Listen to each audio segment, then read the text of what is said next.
देश आणि धर्मासाठी विश्वात्मके देवे साधक मंडळ। गुरुर्ब्रह्मा गुरुर्विष्णू गुरुर्देवो महेश्वरा, गुरु साक्षात परब्रह्म तस्मै श्री गुरुवे नमः, तस्मै श्री गुरुवे नमः, तस्मै श्री गुरुवे नमः।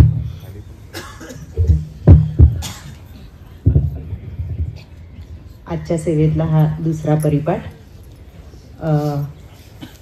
बाबांच्या 27व्या पुण्यतिथीनिमित्त बाबांच्या विचारांचा प्रसार एक माध्यम म्हणून आपण करत आहोत। तर शेंकरताईंनी जो विषय घेतला आपल्याला व्यवस्थित समजून सांगितलं, जसं एखादी शाळेतली शिक्षिका मुलांना विषय कसा समजून सांगते रोकटोक, तसा व्यवस्थित समजलाय आपल्याला काय समस्या आहेत, त्या समस्येवर उपाय काय आहे, सगळं अगदी व्यवस्थित सांगितलेलं आहे। आणि ह्या वर्गामध्ये कोणी वात्रट मुलं नव्हती ना, त्याच्यामुळे जरा काम सोपं झालं मॅडमचं।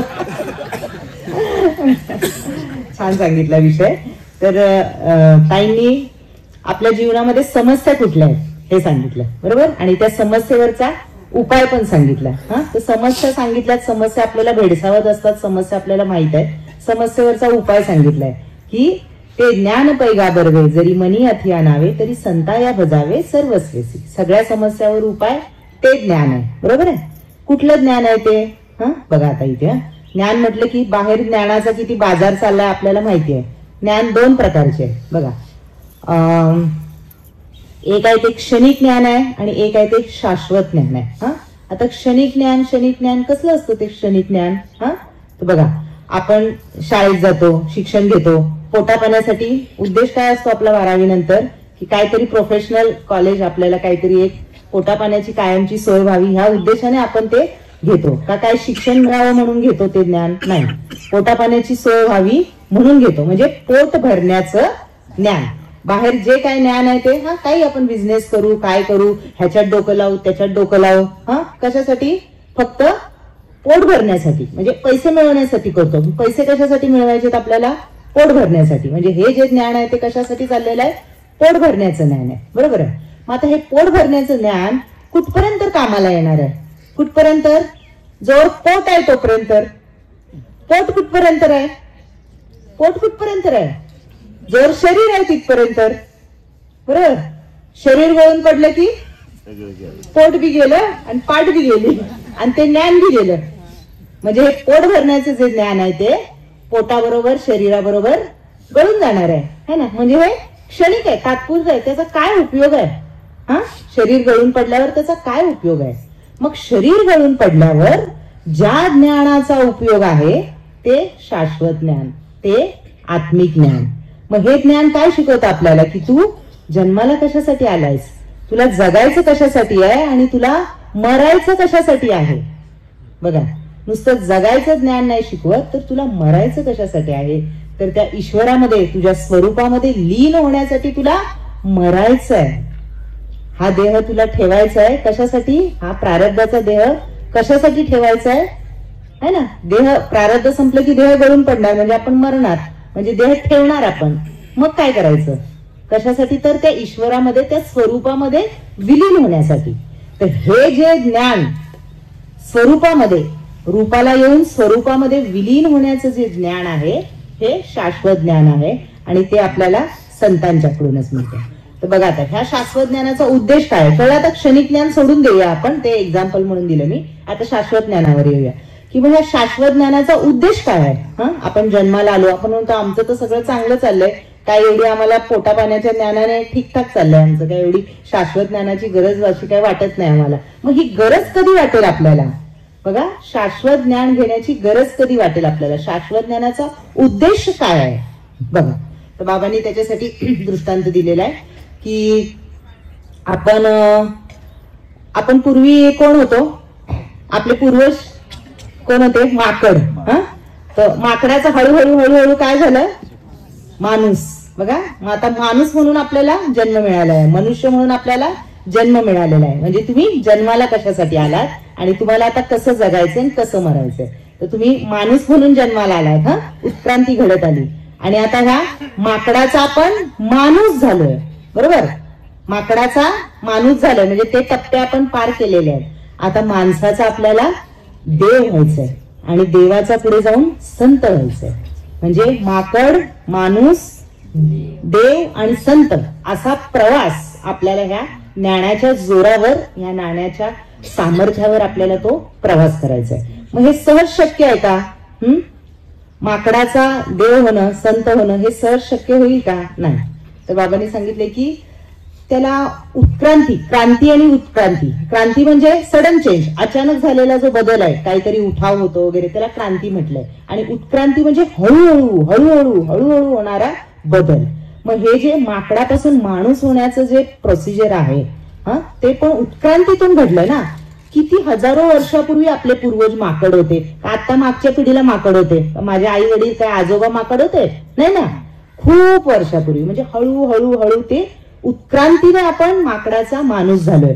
मग तसंच उत्क्रांतीनेच, त्या नियमानेच आपण माणसाचा देव होणार आहे आणि त्या नियमानेच आपण देवाचे संत होणार आहे. बघितलं, म्हणजे उत्क्रांतीमध्ये हळूहळू क्रिया आहे, ही हळूहळू क्रिया आहे. बरोबर.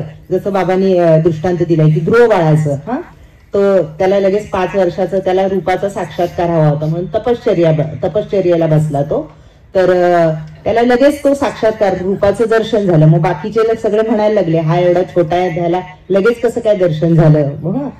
मग त्यांना काय सांगितलं, चला तुम्हाला दाखवतो. मग नेला आत तिकडे समुद्रात आणि डोंगर दाखवला. कसला? पांढरा डोंगर दाखवला. त्याच्या हाडांचा डोंगर होता. म्हणजे की ह्याने तपश्चर्या काय केली की बाबा आठवडाभर कंदमुळं खाऊन बघितली, परत 1 दिवस कंदमुळं, परत नुसतं बोरच आठवडाभर, परत 1 दिवसच बोर, मग नुसतं पाणीच पिऊन, तरी काय फरक नाही पडला बरं का. तरी रूपाला आलं नाही ते, म्हणजे दर्शन दिलं नाही बरं का त्या ईश्वराने. मग ह्याने काय केलं, श्वासच कोंडून धरला. तेव्हा मग ते दर्शन दिलं. घाला कुठे घातला? जिथे होता तिथेच त्याला धरला. बरोबर. कोंडून कोंडून धरीला जीव.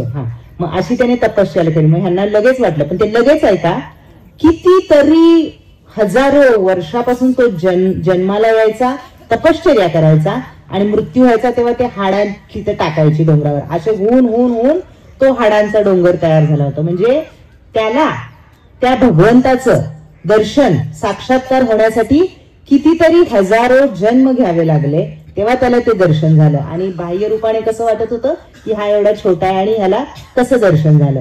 मग आता आपल्याला पण, आपण माणूस म्हणून जन्माला आलोय आणि आपल्याला वाटतं की, कुणाला वाटतं की हा काय जन्मताच माळ घातली, लहान मुलाला हे झालं, कुणाला 50व्या वर्षी, कुणाला 20व्या वर्षी, 30व्या वर्षी. तर आपण पण हे अनेक जन्मांचं आपलं ते हे साठून आलं सुकृत, ते तशा सगळ्या तपश्चर्या करून आलेलं आहे. म्हणून आपल्याला हे आता मिळालेलं आहे. म्हणजे आता आपण कुठपर्यंत आलेलो आहे? बाबांच्या आशीर्वादाने, संतांच्या कृपेने आपण आता माकड, माणूस आणि देव इथपर्यंत राहिलोय. बाबांनी विश्वात्मक देवेमध्ये सांगितलंय ना की मनुष्य म्हणून जन्म घ्यावा आणि देव होऊन देह ठेवावा. आपण काय करतो बघा, आता हे सांगितलं आपल्याला, हे हा उद्देश आहे, आपल्या जन्माला येण्याचा उद्देश आहे. पण आपण काय करतो, मनुष्य म्हणून जन्म घेतो आणि माकड होऊन देह ठेवतो. बरोबर. म्हणजे आपण काय होतो, रिव्हर्स होतो. माकडाचा माणूस झालाय तो आपण जन्माला येऊन काय करतो, माणसाचा माकड होतो, रिव्हर्स होतो. बाबांनी सांगितले ना, मॅन टेन्स टू गॉड मध्ये सांगितले ना भगवत भाव मध्ये की 40-40 वर्ष दिलेली ना, 20-20 वर्ष जे काय होती ती, तर 40 वर्षापर्यंत चांगलं होतं. 40च्या पुढे बैलाचं आयुष्य, त्याच्या पुढे आणि शेवटचं आयुष्य काय सांगितलं, माकडाचं. मग आपण तसंच करतो, आपलं आयुष्य भोगून मस्त जातं आपलं आयुष्य आणि त्याच्यात काय करत नाही. माणसाची उत्क्रांती काय व्हायला पाहिजे, देव होण्याकडे.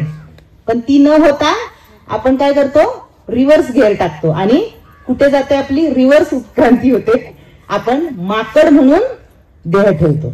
बघा असं आहे. म्हणजे माकडाचा माणूस आणि माणसाचा देव. आता पहिला आपण देवापर्यंतच येऊया की माणसाचा, मॅन टेन्स टू गॉड. म्हणजे आपण त्या गतीला आहोत, आपण पूर्णतेने झालेलो नाही आहोत, आपण माणसाचा देव होण्याच्या गतीला आहोत. बघा त्या गतीला आपण लागलेलो आहोत. मग आता इथे मुद्दा येतो पुढे की मग ही जी गती आहे ती गती सातत्याने राहते का? Man tends to God, tends to म्हटलंय, मॅन झाला म्हटलेलं नाहीये, टेन्स टू. तो कधी शेवटच्या श्वासापर्यंत मॅन टेन्स टू गॉड झाला, जो झाला म्हणे ऐसो काहीच नव्हे. बघा, झालं असं म्हणताच येणार नाही. का बरं? कारण आपण त्या गतीला लागलोय, पण ती गती कधी खंडित होईल? गॉड होण्याच्या, देव होण्याच्या गतीला आपण लागलोय, तर ही गती कधी खंडित होईल हे आपण सांगू शकत नाही. आणि ही गती खंडित का होते? रिव्हर्स होतो ना, मग आपण माणसाचा माकड होतो. ही गती खंडित होते. मग ही गती खंडित होते ना, आहे ना, उदाहरणं आहेत भरपूर. मग ही गती खंडित का होते? ह्या गती खंडित होण्याची कारण काय आहेत? तर त्याच्यासाठी मी एक दृष्टांत सांगते. बघा, की एक राजा होता आणि त्याच्या दरबारामध्ये एक महात्मे होते, स्वामी होते, गुरुजी होते समजा, महाराज. खूप आदर करायचा त्यांचा, त्यांना सगळे प्रश्न वगैरे विचारायचा, ते पण त्याचं निराकरण करायचे. ते खूप ज्ञानी होते आणि राजाला पण वेळोवेळी योग्य सल्ला देऊन त्याला ज्ञानार्जन करत होते. राजा खूप त्यांचा आदर पण करायचा. एक दिवशी राजाने त्यांना प्रश्न विचारला गुरुजींना, की गुरुजी, ज्ञान श्रेष्ठ की आचरण श्रेष्ठ? तर गुरुजी म्हटले की ठीक आहे, मी 4 दिवसांनी तुला ह्याचं उत्तर देतो. झालं, दरबार बरखास्त झाला. दुसऱ्या दिवशी ते महाराज नेहमीप्रमाणे दरबारात आले, बसले आणि ज्ञानाच्या गोष्टी सांगितल्या, जशा नेहमी सांगायचे तशा सांगितल्या. आणि जाताना आहे ना, इकडचा हा बुक्क्याची डबी उचलून पिशवीत घालून घेऊन गेले. ठीक आहे, राजाने बघितलं, सगळ्यांनी बघितलं, पण आता ज्ञानी महाराज आहेत, कोण काय बोलणार, जाऊ ते, झालं असेल, त्यांना पाहिजे असेल. दुसऱ्या दिवशी आले, परत ज्ञानाच्या गोष्टी सांगितल्या आणि त्यांना काही ते गुळाची प्लेट ठेवलेली, तो गुळ सगळा पिशवीत घालून घेऊन गेले. ठीक आहे, तरी पण शांत राजा. तिसऱ्या दिवशी परत महाराज आले, ज्ञानाच्या गोष्टी सांगितल्या, वैराग्याच्या गोष्टी सांगितल्या आणि जाताना पाणी प्यायचा तांब्यात झोळीत घालून घेऊन गेले. आता तांब्या काय स्टीलचा ठेवला असेल का महाराजाला? कसला ठेवला असेल? सोन्याचं जाऊ देतो, चांदीचं तरी ठेवला असेल. महाराज झोळीत घालून घेऊन गेले. चौथ्या दिवशी महाराज आले, ज्ञानाच्या गोष्टी सांगितल्या आणि आता सगळ्यांच्या नजरा त्यांच्याकडे लागल्या की आता ते काय झोळीत टाकतायत बघा. आणि त्यांनी उचललंच की काहीतरी झोळीत टाकायला. तेवढ्यात राजा त्यांना म्हटला, थांबा महाराज, काय करताय तुम्ही? हे तुम्ही एवढ्या ज्ञानाच्या गोष्टी सांगता, वैराग्याच्या गोष्टी सांगता, आणि हे तुम्ही काय करताय? आम्ही 4 दिवस झालं बघतोय, हे तुम्हाला शोभतं का? मग महाराज म्हटले, बर, मला हे शोभत नाही, बरोबर आहे. 4 दिवसापूर्वी तुम्हाला प्रश्न काय विचारलास? ज्ञान श्रेष्ठ का आचरण श्रेष्ठ? मग आता तूच सांग उत्तर. राजा म्हणाला, महाराज, आचरण श्रेष्ठ. बरोबर. मग आपलं काय चाललंय? ज्ञानाच्या गप्पा म्हणून व्यासपीठावरून. मग श्रेष्ठ काय आहे? आचरण श्रेष्ठ आहे. मग माणसाचं देव होणं सोपं आहे, ज्ञान होणं सोपं आहे, आत्मज्ञान होणं सोपं आहे. उद्धवाला झालं ना, पण त्या ज्ञानाचं परिवर्तन कशात व्हायला पाहिजे? आचरणामध्ये. ते मुरलं पाहिजे. जर आचरणामध्ये ते ज्ञान आलं तरच तुम्हाला ते गुह्य ज्ञान होणार आहे आणि मग तुम्ही देवाचा संत होण्याच्या ज्या वाटेवर आहे तिकडे आपण जाणार आहे. बघा, म्हणजे ह्या अशा छोट्या छोट्या गोष्टी असतात, पण आपल्याला वाटतं की ज्ञान झालं म्हणजे माझं सगळं झालं, मला नाम मिळालं, माळ घातली म्हणजे माझं सगळं आता भागलं. पण काय भागत नसतंय. बघणारे बघत असतात आपण काय करतोय, आचरण काय आहे. महाराजांनी कसं काम केलं, बरोबर ना? आचरणाने दाखवून दिलं. मग संत असे असतात, आचरण करून आपल्याला बोध करतात. नुसतं मनामनीचं नाही. शास्त्रातलं ज्ञान आपल्याला समजत नाही, पण महात्मांच्या मुखातून आलेलं ज्ञान आपल्याला समजतं. का? तर त्याला आचरणाची जोड असते, म्हणून ते ज्ञान आपल्याला समजतं. बघा असं. मग ज्ञान श्रेष्ठ का आचरण श्रेष्ठ? मग आपल्याला काय करायचं ते आपलं आपण आता ठरवायचं. बघा, मग आता मस्त वाटतंय मला की हे आचरण करावं, ते आचरण करावं, पण मनोमार्गे काय जमत नाही. मनोमार्गे आपण काय करू? जास्तीत जास्त देवाची पूजा करू, उपास तपास करू, आचरण करायचंय म्हणून काहीतरी करू. बरोबर. आपल्याला माहित नाही ना की नक्की काय आचरण केल्याने आपण पुढच्या गतीला जाऊ किंवा ह्याच्या ईश्वरापर्यंत आपण पोहोचू. तर त्याच्यासाठी आपल्याला काय पाहिजे की बघा, संतांचा आश्रय. काय पाहिजे आपल्याला? संतांचा आश्रय. संतांचा आश्रय असेल तर देवाचा आधार मिळतो, आणि देवाचा आधार मिळाला की आपोआपच आपल्याला सच्चिदानंद मिळतो. आपला उद्देश काय आहे? आनंद प्राप्तीचा उद्देश आहे. बरोबर. मग आपण आदर्श कुणाचा घेतला पाहिजे? जे आचरण करतात. जे वर्तणूक करून दाखवतात, साज भावे वर्तावतात है ना, आणि आपल्याला दाखवतात क्रिया करून, त्यांचा आदर्श घेतला पाहिजे. मग आपण समाजामध्ये बघतो की कितीतरी कीर्तनकार आहेत, प्रवचनकार आहेत, भरपूर नावाजलेले महाराज आहेत, त्यांचं आचरण काय आहे? आचरण काय आहे? ज्ञान भरपूर आहे, ज्ञानाला मी नाही म्हणत नाही, ज्ञान भरपूर आहे. बसले तर 4-4, 5-5 लाख बिदागी घेतात, ज्ञान भरपूर आहे. त्यांच्या फॉरेनमध्ये इस्टेटी आहेत, सगळं आहे. प्रवृत्त आहेत, ज्ञान सांगण्याला प्रवृत्त आहेत, पण निवृत्ती आहे का त्यांच्याकडे? नाही. निवृत्ती नाहीये, आणि दिसतंय ना आपल्याला ते. मग अशा महाराजांचा जर आदर्श आपण घेतला, अशांचा जे आश्रय घेतात ते बुडणारच आहेत, बरोबर ना? ते स्वतः पण बुडणार आणि जे त्यांचा आश्रय घेणार आहेत त्यांना पण बुडवणार. मग आपल्याला कळायला पाहिजे की आपण आश्रय कुणाचा घेतला पाहिजे. तर बघा, आता आश्रयावरून मी तुम्हाला 1-2 दृष्टांत सांगते, कारण आपल्याला दृष्टांताने मग ते आपल्याला फिट बसतं. एक हरिपाल नावाचा चोर होता, आणि अट्टल चोर होता. सगळ्यांना माहिती होतं की चोर आहे, पण उघड होत नव्हता, सापडत नव्हता ना, त्याच्यामुळे समाजामध्ये उजळ माथ्याने वावरत होता, पण अट्टल चोर होता. एकदा काय झालं, भागवत मधली कथा आहे. एकदा काय झालं, ज्ञानेश्वर माऊली आणि नामदेव महाराज त्यांच्या गावामध्ये आले. मग ह्या चोराची इच्छा झाली की त्यांना आहे ना जेवायला आपल्या घरी बोलवावं, संतांना. मग ह्यांनी सांगितलं, गेले ज्ञानेश्वर माऊली नामदेव महाराजांकडे देवळामध्ये आणि सांगितलं त्यांना हरिपालाने, चोराने, की माझ्या घरी तुम्ही महाराज उद्या जेवायला या. तर संत उदार, संत कृपाळू, ते कर्म बघत नाहीत मागचं. अख्ख्या गावाला माहितीये हा चोर आहे, मग माऊलींना माहित नाही का की हा चोर आहे म्हणून? माहितीये. तरी सुद्धा माऊली काय म्हटले, हो आम्ही उद्या तुमच्याकडे जेवायला येतो. ठीक आहे. मग चोर खुश झाला हरिपाल की उद्या माझ्याकडे संत जेवायला येणार, उद्या माझ्याकडे संत जेवायला येणार आहे. मग आता त्याला तयारी करायची ना जेवणाची, बरोबर ना? आता आपल्याकडे येणार असलं की आपण कसं सामान बिमान आणतो, ह्याचा धंदा काय आहे? चोरीचा. मग आता आणायचं तर हाय सामान, किराणा तर भरायला पाहिजे, लाडू जिलेबी करायची म्हटल्यावर. मग गेला कुठे? बिझनेसवर. जसं की आम्ही दवाखान्यात जातो, याचा बिझनेस काय? चोरी करायचा. गेला जंगलामध्ये, सकाळपासून झाडावर बसलाय वाट बघत, एक पण गिराईक येईना, एक पण वाटसरू तिथनं जायना. आता संध्याकाळ झाली तरी एक पण वाटसरू आला नाही. आता उद्या संतांना जेवण कसं घालायचं? चिंता कुणाला पडली? चोराला. भाव काय आहे त्याचा? मला संतांना जेवायला घालायचं. अशा. मग आता ह्याची काळजी कुणाला पडली माहितीये का? भगवंताला, त्या विठ्ठलाला. संतांची काळजी, ह्याला काय आज मिळालं नाही तर उद्या संत उपाशी. काळजी कुणाला? विठ्ठलाला. विठ्ठलाने काय केलं? रुक्माईला बोला, चल बाई आता आपल्याला निघायला पाहिजे. दोघांनी आपलं शेठजीचं आणि शेटाणीचं रूप घेतलं आणि जंगलात आले की ह्याने बघितलं दागदागिने घातलेले, ह्याने बघितलं, बरं झालं दिवस मावळताना तर गिराईक सापडलं. धरलं शेठजीला, बाबा तुझ्याकडचं सगळं मला दे. शेठजी बोलले, कशासाठी तुला, म्हणजे हे कशासाठी आम्हाला लुटतोयस? तो बोलले की काय नाही, उद्या माझ्याकडे संत जेवायला येणार आहे म्हणून मी तुम्हाला लुटतोय, आणि ते काय मला विचारू नका बाकीचं, पटकन द्या, मला उशीर झालाय, दुकानं बंद होतील. असं म्हणून काढून घेतलं सगळं. आणि विठ्ठलाने आणि रुक्माईने पण सगळं काढून दिलं. बोलले की तू एवढं संतांचं सांगतोयस, तू एवढं हे, तर आम्ही तुला सगळं देतो, पण आमचं एकच काम कर, आम्हाला फक्त त्या संतांचं दर्शन लांब न घेऊ देत, म्हणजे तुझ्या घरी आम्हाला येऊ देत उद्या, आम्हाला पण संतांचं दर्शन मिळू देत असं. तर चोराने आधी आडेवडे घेतले. मग बोला, बरं ठीक आहे, तुमची इच्छा आहे ना, तुम्ही देताय धन ना, तर या, पण लांब न बघायचं, तिकडं लांब उभं राहून बघायचं, जवळ येऊन दर्शन वगैरे काय मिळणार नाही.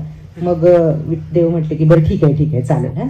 मग हा आला. मग दुसऱ्या दिवशी आलेच संत, की सागर संगीत भोजन वगैरे झालं, आणि विठ्ठल रुक्माई आले की, आणि लांबनं आपले दर्शन घेत होते संतांचं. पण नामदेव महाराज, ज्ञानेश्वर माऊलीने, देव कुठल्याही रूपामध्ये आला तरी त्याला ओळखला, त्याची आलाबाला घेतली, त्याचं हे घेतलं. तेव्हा ह्या चोराला कळलं की काल हे सगळं जे प्रयोजन आहे, ही जी भगवंताच्या लीला आहेत, हे त्या भगवंतानेच केलेलं आहे. आणि निव्वळ त्या चोराने संतांचा आश्रय घेतला म्हणून त्याला देवाचा आधार मिळाला, आणि देवाच्या आधारामुळे त्याचा उद्धार झाला.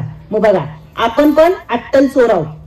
आपण भांडवल घेऊन आलेलो आहोत, मुद्दल घेऊन आलोय ना, हे मुद्दल, देव हे मुद्दल घेऊन आलेलो आहे. काय करायसाठी आलेलो आहे ते आपण सगळं माहिती आहे आपल्याला, आणि करतोय काय? खर्च कुठे करतोय आपण हे मुद्दल? पण सगळ्यांना माहितीये, पण तेरी बी चूप आणि मेरी बी चूप, काय करतोय ते सगळ्यांना माहितीये. पण आता आपला भाव काय जागृत झालाय की संतांच्या चरणाला मी लागावं, संत माझ्या घरी जेवायला यावे, म्हणजे संतांचं मी सेवा करावी, हा भाव आपल्यामध्ये जागृत झालाय ना. संतांनी आपल्यावर कृपा केली, संतांनी आपल्याला तो कृपा केली आपल्यावर, तो बोध दिला आपल्याला. संतांनी, आपण मस्त अट्टल चोर आहे, पण संतांनी आधार दिला ना, संतांनी आश्रय दिला आपल्याला. त्याच्यामुळे त्या हृदयातल्या भगवंताला, आपल्यामध्ये त्या स्वरूपाला आधार द्यावा लागला, आपल्याला भेटायला यावं लागलं. जसं की तो विठ्ठल तिथे आला त्यांच्या दर्शनाला, तसं आपल्या हृदयामध्ये पण तो देव जागृत झाला. निव्वळ कुणामुळे? असं त्या चोराला देवाने उभं केलं असतं का? पुढे शिक्षा केली असती. मग ह्या चोरांना शिक्षा केली का? नाही केली देवाने. काय केलं? त्याच्या हृदयामध्ये तो आनंदाचा झरा निर्माण केला देवाने. तो तिथे येऊन राहिलाय. सच्चिदानंद रूपाने तो देव आपल्यामध्ये राहिलाय. निव्वळ कशामुळे? तर आपण संतांचा आश्रय घेतला म्हणून. बघा, मग संतांचा आश्रय घेतला की देवाचा आधार मिळतो आणि मग ती सच्चिदानंद अवस्था आपल्याला प्राप्त होते. बर, मग आपण म्हणू बाबा संतांचा आश्रय घेतला तर संत असे आहेत ना, आमच्यावर कृपाच करत नाहीत. फक्त त्या मोठ्या भाऊंवर कृपा, ते भाईंगडे मॅडमवर कृपा, ह्या विनयावर कृपा, आमच्यावर कृपा नाही संतांची. वाटतंय का? वाटतंय ना? बघा, का बरं संत कृपा करत नाहीत तुमच्यावर? हो, वाटतंय ना? का बरं? बघा, आता आपण मुलाचं लग्न करतो. कॅप्टन भाऊनी लग्न केलं मुलाचं. सून घरी आणली आता.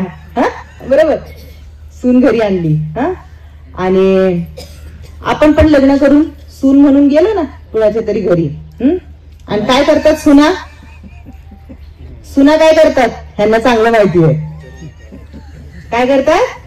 खातात सासरचं आणि गातात, खातात सासरचं आणि गातात माहेरचं. मग कशी कृपा राहील? सासऱ्याची कृपा राहील का? सासूची कृपा राहील का? नाही ना. मग आपलं पण तसंच चाललंय. कृपा का राहत नाही? तर खातोय त्या भगवंताचं आणि गातोय मी केलं, हे माझ्या ह्यांनी केलं, हे माझ्या आईने केलं, हे बघा हे मला ह्यांनी बनवलं. खातोय त्याच आणि गातोय. मग कृपा आहे म्हणून तुला सून करून आणली ना.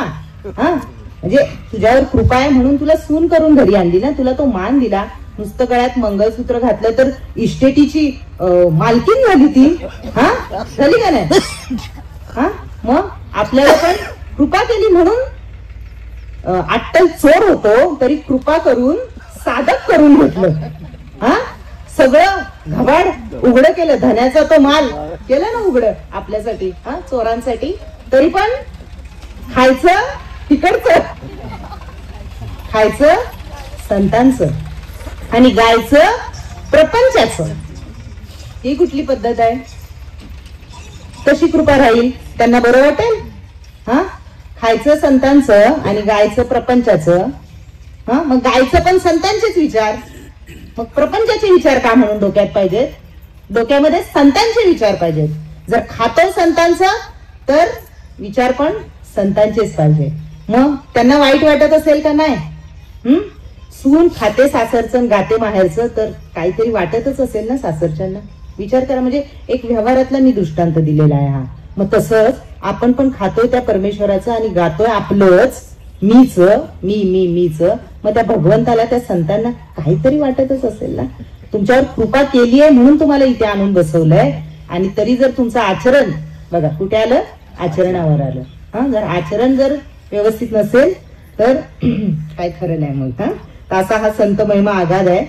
आणि असे आपल्याला संत मिळाले. बघा, मग बाहेर भुरटे भरपूर आहेत ना संत. मी मगाशी एक्झाम्पल दिलं तसं स्वतःची प्रॉपर्टी करणारे भरपूर आहेत की निवृत्त होत नाही, नुसते प्रवृत्त असतात वगैरे. पण आपल्याला अशा संतांचा, जे स्वतः वर्तन करून आपल्याला शिकवतात, तोंडाने नुसतं शिकवत नाही, अशा संतांचा आपल्याला आश्रय लाभलेला आहे. हा असे आपले श्रीपाद बाबा.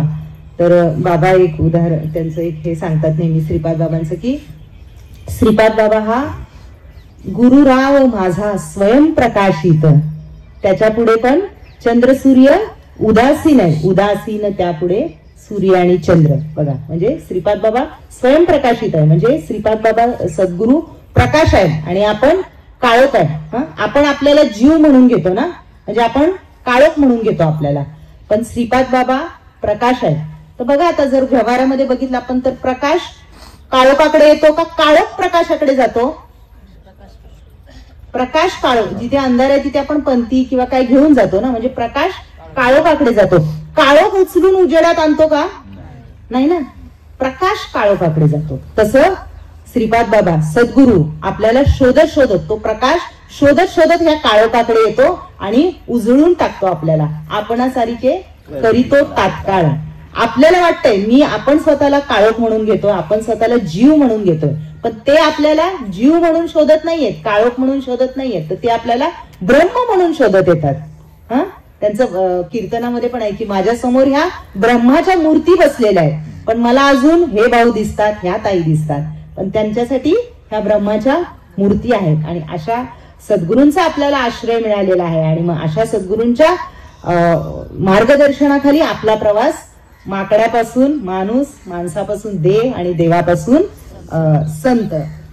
संत म्हणजे आचरण, आचरणापर्यंत गेला पाहिजे. देव होऊन थांबू नका, ज्ञान नुसतं होऊन, अनुग्रह प्रबोध होऊन थांबू नका, तर पुढे चला, ते मुरवा, ते आपल्या आचरणात आणा, म्हणजे तुम्ही संत. संतांच्या आचरणावर झाडू संतांचे मार्ग, त्यांच्या आचरणाप्रमाणे आपण चालू. ठीक आहे. आता बघा हा सगळा ज्ञानाचा विषय सांगितला मी, सांगितलं तुम्हाला की ज्ञान कसं असतं, काय असतं ते. तर आता ज्ञान होत असताना काय होतं, म्हणजे जेव्हा ही प्रोसेस चालू असते, कृपा तर ते सगळ्यांवर सारखी करतात, आपल्याला ज्ञान दे, सगळं त्यांच्याकडे जे आहे ते सगळं आपल्या पुढे मोकळं करतात, ज्ञान देतात आपल्याला. तरी सुद्धा ज्ञान होत असताना आपल्यामध्ये काय होत असतं, आपल्यामध्ये काय होत असतं.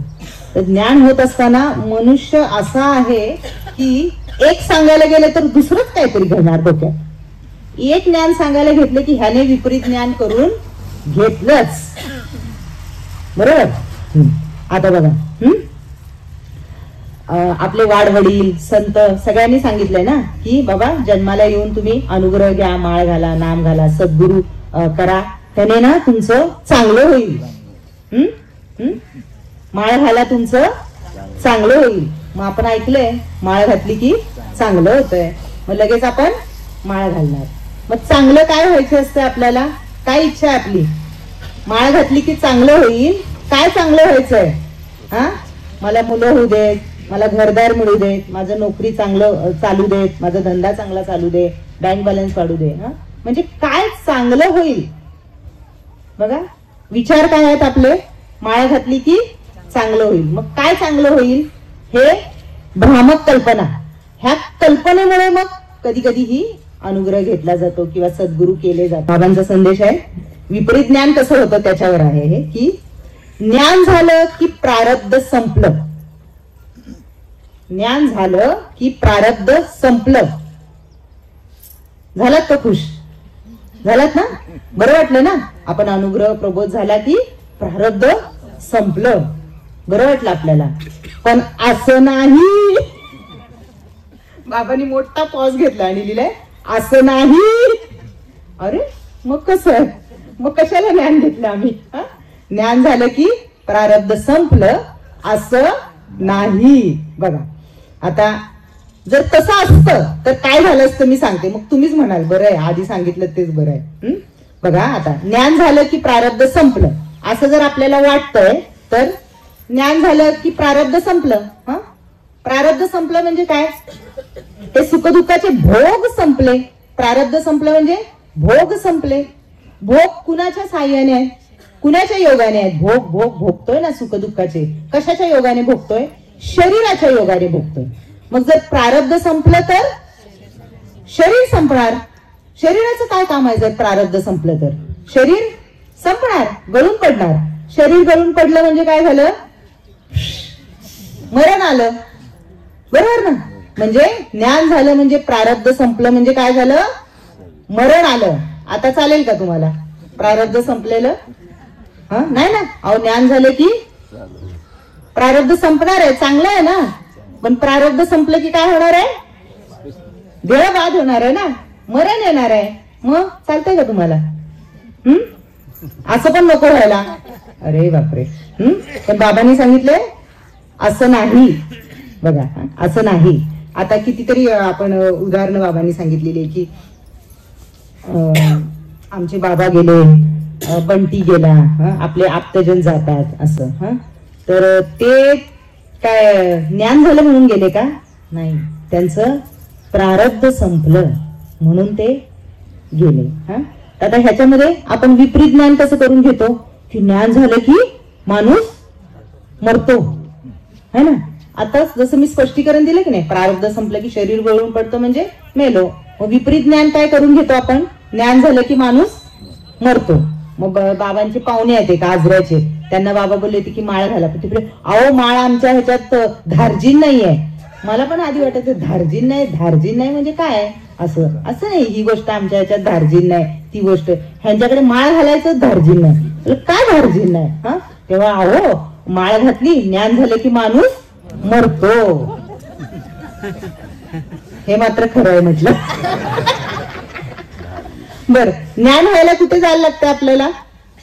कुठे जायला लागतंय? सत्संगात यायला लागतंय ना, मेळाव्याला यायला लागतंय ना. अहो सत्संगाला आलं की माणूस मरतो, कारण तिथे गेलं की ज्ञान होतंय. मेळाव्याला आलं की धार्जिन नाही आम्हाला.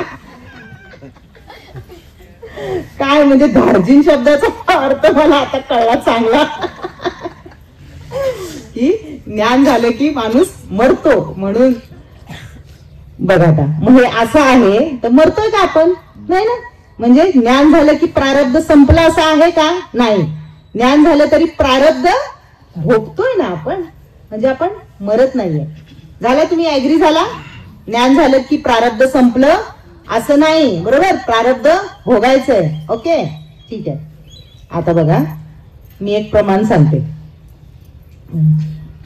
एका जनार्दनी भोग प्रारब्धाचा हरिकृपे त्याचा नाश झाला. आता नाश आहे. आता तर मी काय वर बोललो? ज्ञान झालं की प्रारब्ध संपलं. आता संतांचं प्रमाण दिलं मी तुम्हाला. एका जनार्दनी भोग प्रारब्धाचा हरिकृपे त्याचा नाश आहे. मग आता जर वरचं जर एक्सप्लेनेशन खरं आहे तर संतांचं वचन खोटं आहे का? हरिकृपे त्याचा नाश झाला. एका जनार्दनी भोग प्रारब्धाचा हरिकृपे त्याचा नाश झाला. मग वरचं जर खरं आहे तर हे खोटं आहे का? संतांचा विचार खोटा आहे का? नाही. मग बघा इथं विपरीत ज्ञान होतंय आपल्याला. संतांचा विचार सत्य आहे, फक्त आपण समजून घेण्यामध्ये गफलत करतोय. आपला गोंधळ कुठे व्हायला लागलेला आहे की आपण आपल्या मनोमार्गे ते समजून घेण्याचा प्रयत्न करतोय. इथे विपरीत ज्ञान होतंय. संतांना जे सांगायचं ते आपल्यापर्यंत पोहोचत नाहीये. काहीतरी आडवं येत आहे, काहीतरी खुसपट निघतंय आणि विपरीत ज्ञान होत आहे आणि त्याचा योग्य अर्थ आपल्याला, गुह्यार्थ गुढार्थ आपल्याला समजत नाहीये. बघा, एका जनार्दनी भोग प्रारब्धाचा हरिकृपे त्याचा नाश झाला. बर, संतांनी सांगितलं म्हणजे खरंच आहे की नाही? कसा नाश होतो? मग वर मी सांगितलं होत नाही, तो तुम्हाला फक्त एक्सप्लेन करून सांगितलं.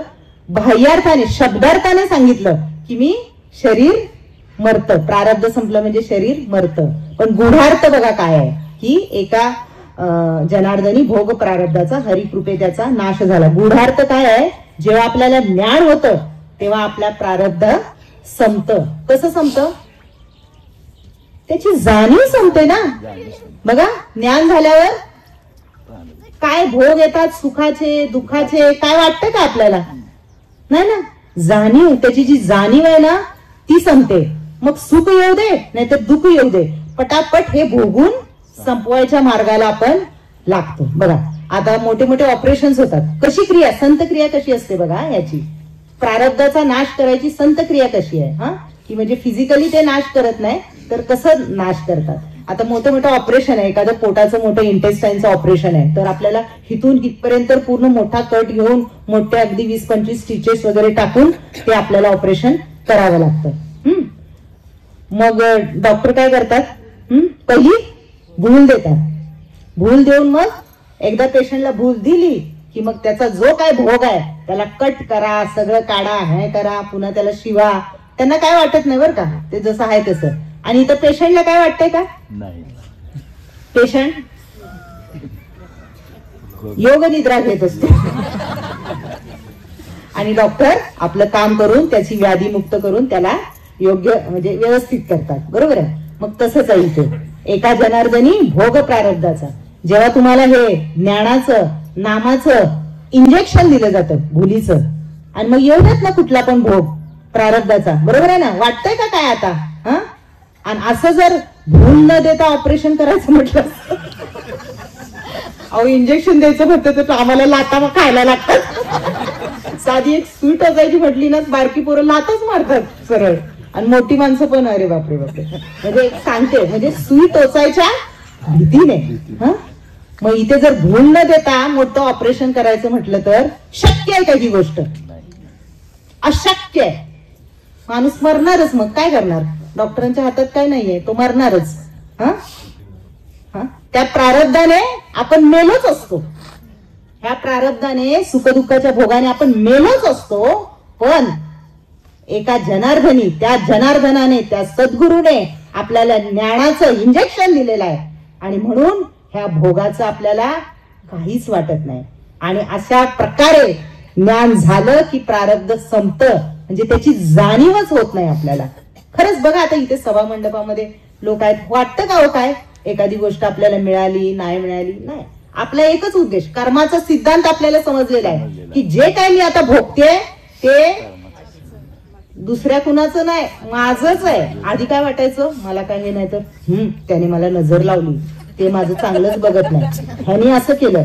घरात पण एखादी गोष्ट नीट झाली नाही ना, तुम्ही नीट करत नाही असं. आता काय होतं, ते कशाला, माझंच आहे बाई, आपलेच दात आणि आपलेच होत, कुणाला सांगते असं. असा हा भोग प्रारब्धाचा आपला संपतोय. बघा, 2 मुद्दे मांडले मी. ज्ञान झालं की प्रारब्ध संपलं. समजलं तुम्हाला, ज्ञान झालं की प्रारब्ध संपलं असं नाही, ते पण आहे. आणि ज्ञान झालं की प्रारब्ध संपलं असं आहे. पण कसं आहे तर संतांच्या रीतीने. जर संतांच्या रीतीने जर आपल्याला ज्ञान झालं तर प्रारब्ध संपलं.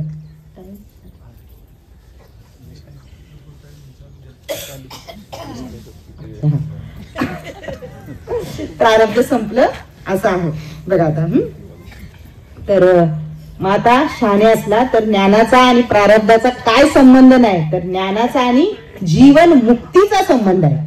ज्ञान झालं म्हणजे प्रारब्धाची काही देणं घेणं नाही, ते मागचं आहे, ते सगळं आपण घेऊन आलेलं गाठोडं, ते आपल्याला इथे भोगून जायचंच आहे.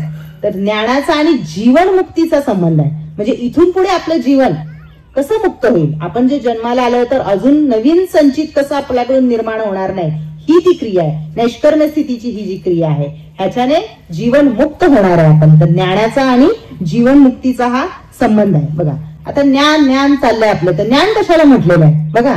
ज्ञान म्हणजे काय, सोपी व्याख्या सांगितली बाबांनी की देह हे माझे रूप नसून स्वरूप आहे, हे जाणणं म्हणजे ज्ञान. बघा, त्याच्यासाठी बाबा नेहमी आपल्याला रूपावरून स्वरूपावर आणतात. आपल्या जे रूपामधल्या स्वरूपावर आपल्याला जागृत ठेवत असतात नेहमी.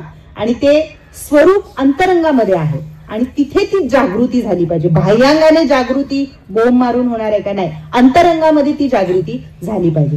आता एक दृष्टांत देते मी तुम्हाला की रामायणामध्ये रावणाने काय केलं, युद्ध चालू होतं तेव्हा, की एक राक्षस तयार केला, त्याच्या सगळ्या अंगावर राम राम राम असं लिहिलं आणि त्याला पाठवला लढाईला. आता तो राम राम लिहिलेला राक्षस आला लढाईला ह्याच्यामध्ये रणांगणामध्ये, की मग आपली सगळी वानरसेना त्याच्याकडे बघून त्याच्यावर बाणच चालवेने झाले, अजिबातच. हे स्वतः घायाळ व्हायला लागले, पण त्याच्यावर एक पण बाण चालवेने झाले. तर मारुती पण बघायला लागले, हा काय झालंय. मारुती पण गेले तिथे, त्यांनी पण बघितलं, अरे ह्याच्या तर अंगावर राम राम लिहिलंय, मग कसा बाण चालवायचा. ते पण शस्त्र खाली टाकलं त्यांनी. आता झाली का पंचायत. हा मग आता काय कळे ना कुणाला काय करावं काय नाही. मग मारुतींच्या लक्षात आलं की काहीतरी गडबड आहे, गुह्य आहे. हा मग ते बोलले आता कुणाला विचारावं हे आतलं गुह्य. मग त्यांचा आपला माणूस एक त्यांच्या गोटात होता. कोण? विभीषण. गेले विभीषणाकडे, महाराज महाराज हे काय भानगड आहे. हा असं. मग विभीषणाला गुह्य माहित होतं. विभीषणाने सांगितलं, अरे काय नाही बिंदास, त्याच्या फक्त अंगावर राम आहे, त्याच्या फक्त हातापायावर राम लिहिलंय, त्याच्या तोंडामध्ये त्याच्या हृदयामध्ये राम नाही. कळला का इशारा तुला? कळला. मग इकडे जाऊन मारुतीने काय केलं, बाण मारला. कुठे? त्याच्या हृदयावर. मग झाला ना तो राक्षस मेला. बघा आता दृष्टांत घ्या. मग असं जर बाह्यांगावर राम राम राम असेल, हा तर बाण लागायचा राहील का? बाण लागायचा तिथं लागणारच आहे. म्हणून राम कुठे पाहिजे? अंतःकरणामध्ये पाहिजे. म्हणजे नुसतं रूपाने भजन करून नाही चालणार, तर त्या स्वरूपाचं भजन झालं पाहिजे. म्हणजे आपण बऱ्याचदा मी देह आहे ह्या रूपावर जातो, पण मी देह हे माझं रूप नाही, तर माझं देह हे माझं रूप आहे, स्वरूप नाहीये. माझं स्वरूप काहीतरी वेगळं आहे आणि माझं स्वरूप माझ्या आतमध्येच आहे. ते ईश्वराचं स्वरूप आहे. तो आणि मी एकच आहे. मी त्याचा पूर्णतेने अंश आहे. त्या ईश्वराचा तुकडा तुकडा नाहीये, पूर्णतेने. समुद्रातून एक थेंब काढून घेतला तर समुद्राच्या पाण्याचे जे गुणधर्म आहेत तेच त्या थेंबाचे असतात ना. असं असतं का की काहीतरी एखादाच भाग आला समुद्रातला? नाही ना, पूर्णतेने अंश आहे. तसे आपण त्या ईश्वराचे पूर्णतेने अंश आहोत, रूप आणि स्वरूप. बघा तर असं आहे. मग बाबांनी सांगितले की तुम्ही नेहमी बऱ्याचदा रूपावर येतात, तर तुम्हाला स्वरूपावर आपल्याला नेहमी बाबा घेऊन येतात. तसे समर्थ सद्गुरू आपल्याला भेटलेले आहेत. बाबांनी आपल्याला ती रीत घालून दिलेली आहे की एकांतामध्ये आत्मचिंतन, रूपाचं चिंतन, आणि लोकांतामध्ये विश्वचिंतन. बघा करून घेतायत की नाही आपल्याकडे. हा एकांतामध्ये सकाळचं ब्रह्ममुहूर्तावर आत्मचिंतन, स्वतःचं आपलं स्वरूप निहाळायला लावतात आपल्याला, आणि आपणच आपल्या प्रेमात पडतो. श्रीकृष्णाचा एक दृष्टांत आहे. हा तो मस्त सजून धजून गेला मंडपात, आरसा लावलेला, बघितलं स्वतःला, हा मी एवढा राजबिंडा दिसतो, मी जर बाई असतो तर मी ह्याच्याशीच लग्न केलं असतं. असं स्वतःच्या रूपाकडे बघून भाळला तो स्वतःच्या रूपावर. मग बाबा सांगतात असं तुम्ही पण तुमच्या रूपावर भाळा. कशावर? स्वरूपावर भाळा. म्हणून सकाळी सकाळी ब्रह्ममुहूर्तावर उठून बसवतात, स्वरूप न्हाळतो. तेव्हा काय रूपाचं असतंय? काय ब्रश केलाय, काय पावडर केली, केस विंचर, काय नाही. हाय असं आपण बसतो. आपल्याला माहितीये ना इथे रूपाचा प्रश्नच नाही. इथे आपण काय करत असतो? स्वरूप निहाळत असतो. म्हणून एकांतामध्ये आत्मचिंतन आणि लोकांतामध्ये बाहेर काय स्वरूप बघतो आपण त्याचं? वृक्ष संवर्धन, गोमाता, हा जनी वनी हरी दिसे जनी वनी, मी नसे ऐसा कवन उठाव असे, परी प्राणियांचे दैव कैसे जे न देखती माते. म्हणजे एकांतामध्ये आत्मचिंतन संतांची रीत आहे, आणि लोकांतामध्ये विश्वचिंतन होत आहे. आपल्याकडून होत आहे म्हणजे करून घेत आहे, करून घेतात, स्वतः आचरण करून आपल्याला करून दाखवतात. अशी ही रीत आहे. आता मी जे सांगितलं तुम्हाला की ज्ञान झालं की प्रारब्ध संपलं, तर ह्याच्यामध्ये ज्ञान होण्यासाठी संतांची रीत काय बघा, कसं करतात बघा. ज्ञान करतात, मग आता ज्ञान केलं की मनुष्य एकदम ज्ञान झालं की कॉलर टाईट. काय आलं लगेच? मी आता सांगत बसत नाही. नवल अहंकाराची गोटी वाचा, जरा मध्ये मध्ये वाचत जा. नवल अहंकाराची गोटी मध्ये मध्ये वाचत जा. आपोआप झाडणी इकडून तिकडून तासणी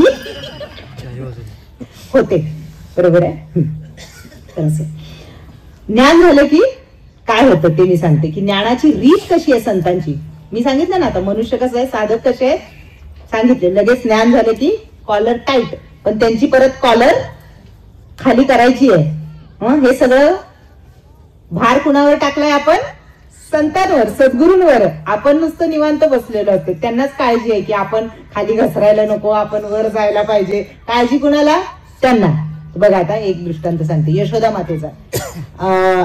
श्रीकृष्ण माती खात होते, बाहेर माती खात होते, तेव्हा यशोदा माता गेल्या आणि त्यांना ओरडायला लागले काय माती खातोय म्हणून. त्याचं काढती माती. आपण पण आता काय लहान मुलांनी तोंडात घातलं की एक कानाखाली देऊन लगेच तोंडातून बाहेर काढतो, तशी दिली एक कानाखाली आणि उघडलं तोंड आणि बोटाने माती काढायला लागलं. जसं तोंड उघडलं तसं त्यांना आतमध्ये ब्रह्मांड दिसलं, विश्वरूप दर्शन दिसलं. काय केलं श्रीकृष्णाने तिथे त्यांना ज्ञान केलं की मी रूप नसून ते स्वरूप आहे. मी नुसतं ह्या रूपाने नाही तर देहाने नाही तर ह्या ब्रह्मांडाने मी स्वरूपाने असा ओतप्रोत भरून राहिलेलं आहे. विश्वदर्शन दाखवलं त्यांना, म्हणजे ज्ञान करून दिलं. बरोबर.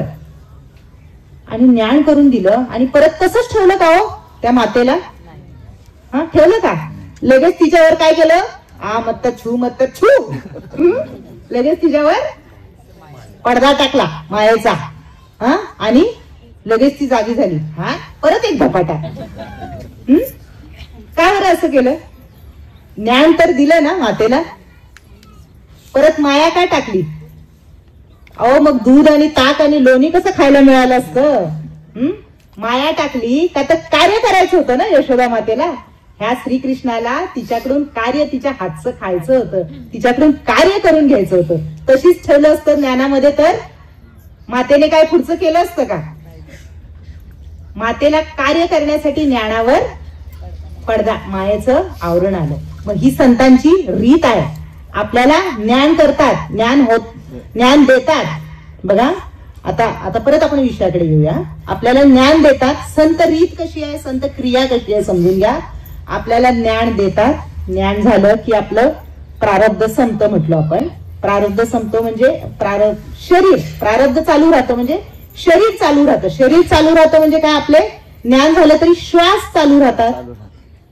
ज्ञान झालं तो आणि मी एक आहे हे समजलं, रूप आणि स्वरूप एक झालं तरी श्वास चालू राहतात. कारण आपलं प्रारब्धाचं गाठोडं आहे ना, ते संपवायचं आहे आपल्याला. त्याच्यामुळे ज्ञान झालं तरी त्याच्यावर मायेचा पडदा टाकला जातो. म्हणजे जरी अद्वैत दाखवलं तरी आपल्याला द्वैतामध्ये ठेवतात. का तर आपले श्वास आहेत ना, अजून प्रारब्ध आहे, आपल्याला अजून कार्य करायचंय. कशासाठी दैत्य निर्माण केलं? कार्य करण्यासाठी. ज्ञान थोडस दाबून ठेवतात, ज्ञान करून देतात आणि ते थोडस दाबून ठेवतात. बघा हाय ना अनुभव. नाहीतर आपण लगेच कॉलर टाईट होऊन फिरलो असतो. मग गेलो असतो का पांडवगडावर? गेलो असतो का गोमातेच्या चरणाला? नाही ना. उद्धव गेला होता का? गोपिका गेल्या. म्हणून ज्ञान करून जरा दाबून ठेवतात आणि श्वासाची क्रिया चालू आहे तोपर्यंत आपल्याकडून कार्य करून घेतात. कुठलं कार्य करून घेतात? विश्व कल्याणाचं कार्य. निर्धारित कर्म करून घेतात.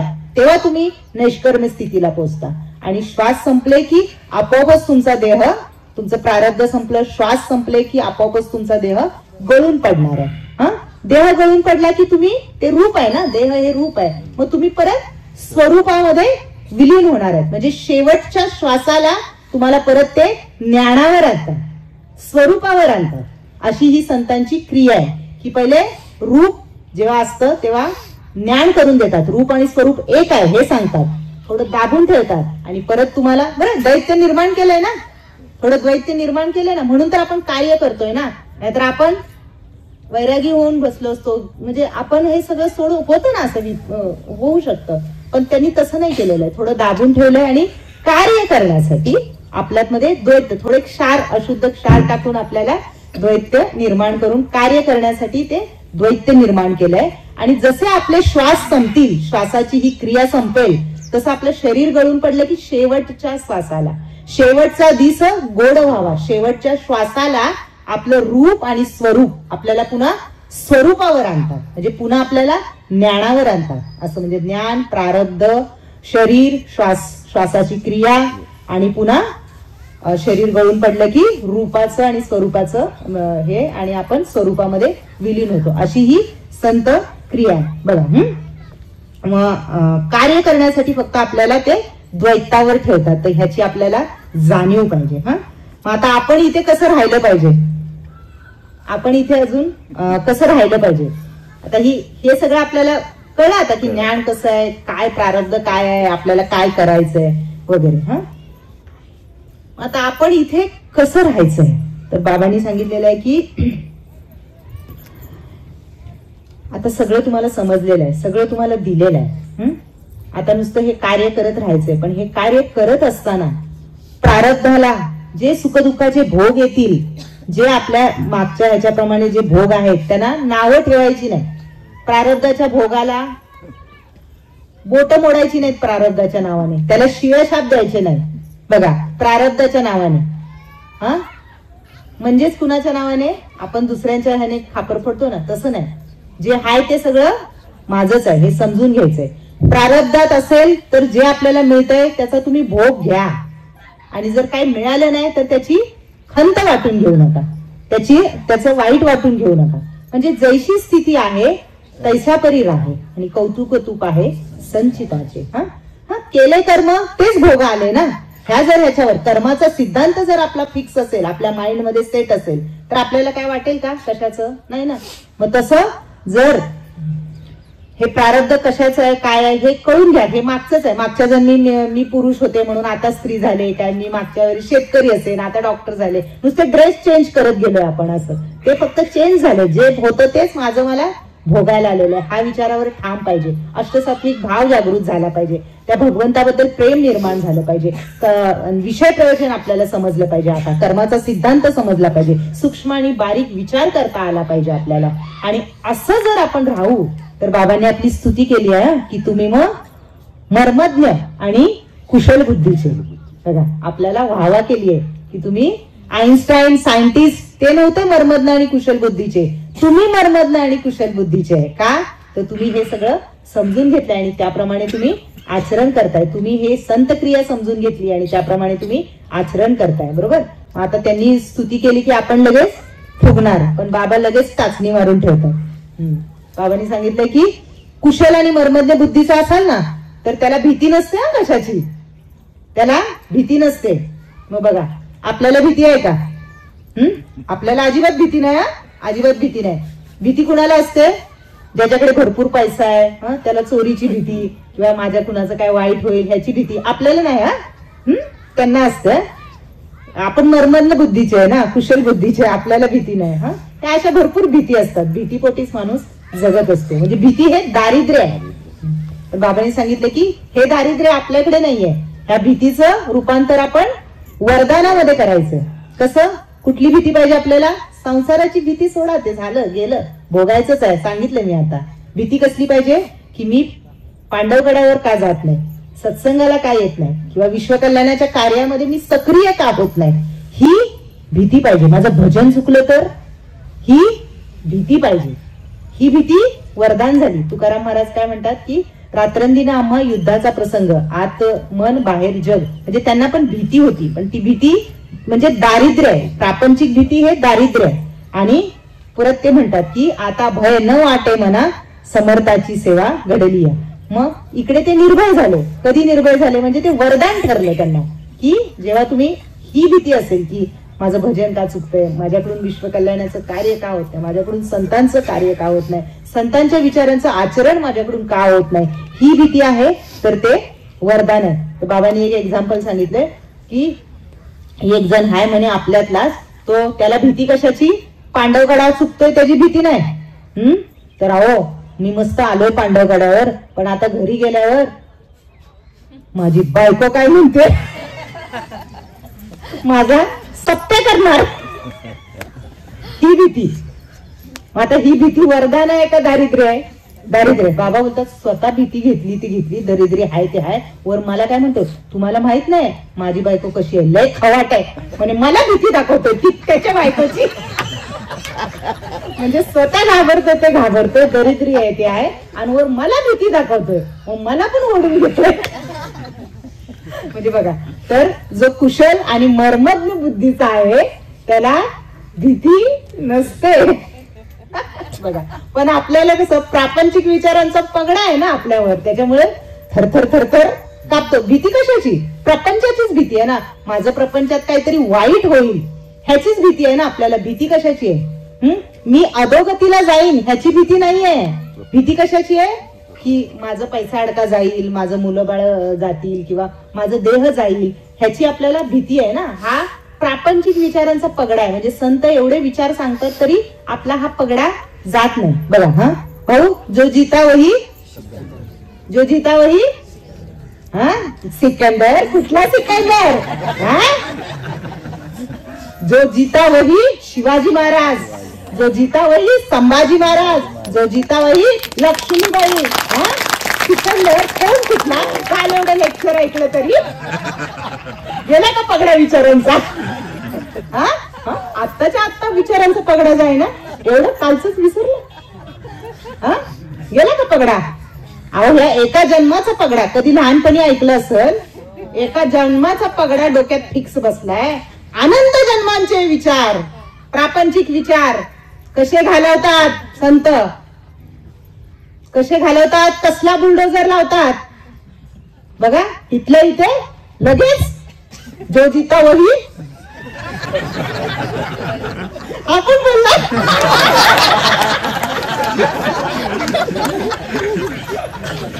बघा म्हणजे उदाहरण आहे, मी पण सिकंदरच बोलले होते. नंतर गुरु माऊलींनी सांगितल्यावर माझे पण डोळे उघडले.